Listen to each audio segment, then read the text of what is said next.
അക്ഷരങ്ങൾ ചിതറിത്തെറിക്കുന്ന തൂലിക കൊണ്ട് എഴുതാൻ പഠിപ്പിച്ച പ്രപഞ്ചനാഥന്റെ നാമത്തിൽ വായിക്കുക എന്ന വിശ്വമാനവിക ദർശന ഗ്രന്ഥത്തിന്റെ പ്രഖ്യാപനം ശിരസാവഹിച്ച് സഹസ്രാബ്ദങ്ങൾ പിന്നിട്ട് തലയെടുപ്പോടെ നിൽക്കുന്ന വായ്പൂർ മുസ്ലിം പഴയ പള്ളിയുടെ ഓരം പറ്റി 3 പതിറ്റാണ്ട് പിന്നിടുന്ന ജാമിഅ റഹ്മത്തുൽ അനാം അറബി കോളേജും തഹ്ഫീദുൽ ഖുർആൻ കോളേജും വായ്പൂർ യതീംഖാനയും അതിന്റെ 32ാം വാർഷികവും 9ാം ബിരുദദാന മഹാസമ്മേളനവും 2024 ഫെബ്രുവരി 23, 24, 25 തീയതികളിൽ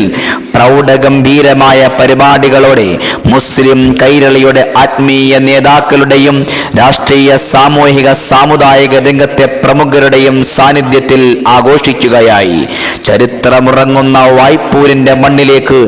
ഈ ആത്മീയ സമാഗമത്തിന് സാക്ഷികളാകുവാൻ ഈ നാട്ടിലെ മുഴുവൻ ദീനീ സ്നേഹികളെയും സവിനയം സാദരം ക്ഷണിച്ചുകൊള്ളുന്നു.